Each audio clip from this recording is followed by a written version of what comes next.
It was February 1959 when a group of 9 young hikers set out into the remote Ural Mountains of the Soviet Union. And they were not amateurs, because every member of the group was experienced, trained, and accustomed to surviving in harsh winter conditions. Their leader, Igor Dyatlov, was a confident and capable expedition organizer who had successfully led many trips before, and the goal of the journey was simple: reach the northern Ural region and complete a difficult but achievable winter trek. For these hikers, it was not just an adventure, because completing the route would earn them the highest level of hiking certification available in the Soviet Union.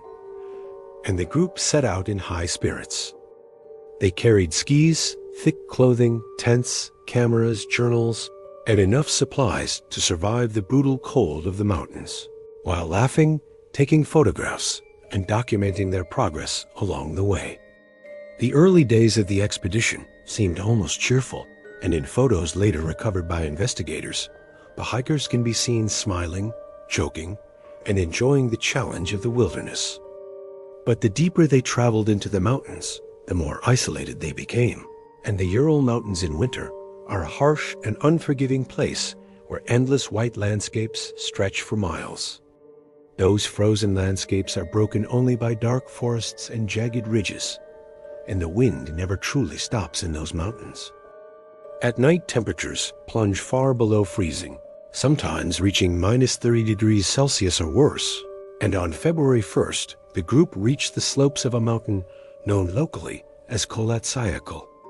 In the language of the indigenous Mansi people, the name roughly translates to Mountain of the Dead, although the hikers likely didn't think much of the name.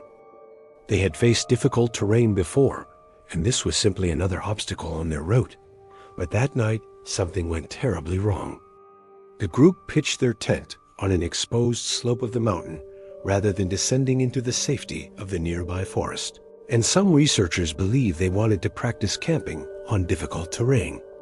Others think worsening weather forced them to stop where they were, and as darkness fell, the wind intensified. Snow whipped across the mountainside, and the temperature dropped even lower, while inside the tent, the hikers likely cooked a small meal, talked quietly, and prepared to sleep. Then sometime during the night, something happened that would terrify them so badly that they abandoned everything. Investigators would later discover something deeply disturbing, because the tent had been cut open from the inside. Not unzipped, but cut open, as if the hikers had been so desperate to escape that they sliced their way out of the fabric instead of using the entrance. Even stranger, when rescuers examined the footprints in the snow, they found that the hikers had walked away from the tent in an organized line. Some were barefoot, while others wore only socks, and a few had only partial clothing. All of them had left behind their boots, jackets, and survival equipment inside the tent in temperatures that could kill a person within minutes. The footprints led downhill toward the forest, about a kilometer away, where search teams eventually discovered the first 2 bodies beneath a large cedar tree near the forest edge.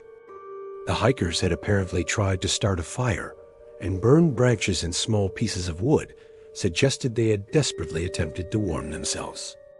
The bodies were found barefoot, wearing only thin clothing, and the branches of the cedar tree were broken high above the ground as if someone had climbed it in panic.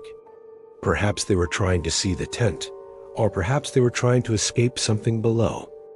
Several hundred meters away, rescuers found 3 more bodies scattered across the snow between the tree and the campsite, and it looked as though they had been attempting to return to the tent. They never made it.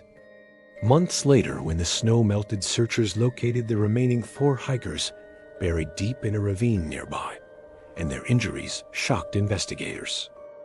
Some had massive internal trauma. One had a crushed skull, and another had several broken ribs, injuries so severe that investigators later compared the force required to cause them to the impact of a high-speed car crash. Yet strangely, there were almost no external wounds, leaving investigators baffled by the immense internal damage that seemed almost impossible to explain. And yet, there were no signs of a struggle, no footprints from attackers, and no evidence of a fight. One of the victims was missing her tongue, and another was missing eyes, which only made the mystery deeper.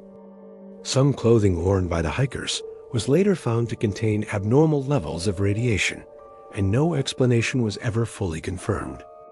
Authorities eventually closed the case with a vague and unsettling conclusion, claiming the hikers had died due to a compelling natural force. But they never explained what that force was, and over the decades countless theories have attempted to explain the Dyatlov Pass Incident. Some believe the hikers may have stumbled upon secret Soviet military tests, while others suggest sightings of strange lights in the sky, reported by nearby witnesses, could point to something far more mysterious. Others propose a phenomenon called infrasound, where powerful winds moving across mountain slopes create low-frequency vibrations that can trigger intense fear and disorientation in humans. But many details remain difficult to explain, including the bizarre injuries, the missing eyes and tongue, and the radiation found on clothing. And the strange decision to leave the tent in such deadly conditions continues to puzzle investigators. Even today, people who travel through the region report unsettling experiences, describing strange sounds in the distance, eerie silence across the mountains, and an uncomfortable feeling that something in that place is not quite right. Hikers have claimed to hear distant footsteps echoing through the snow, while others say they hear whispers carried by the wind. Some report seeing shadowy figures moving across the mountainside where no one should be. The mountain itself remains silent, cold, and empty, but the mystery of what happened there still lingers in the frozen air. The region where the incident happened is one of the most remote and unforgiving places in the Ural Mountains. For most of the year, the landscape is covered in deep snow and surrounded by complete silence. There are no towns nearby, no lights in the distance, and very few people who ever travel through the area. During winter, the wind moves constantly across the slopes, carrying snow through the air and creating strange sounds that echo across the empty mountains. At night, the darkness becomes almost total, broken only by the faint glow of the moon reflecting off the frozen ground. Temperatures can drop so low that even experienced hikers struggle to survive for long without proper shelter and equipment. It is a place where even a small mistake can quickly turn into a life-threatening situation.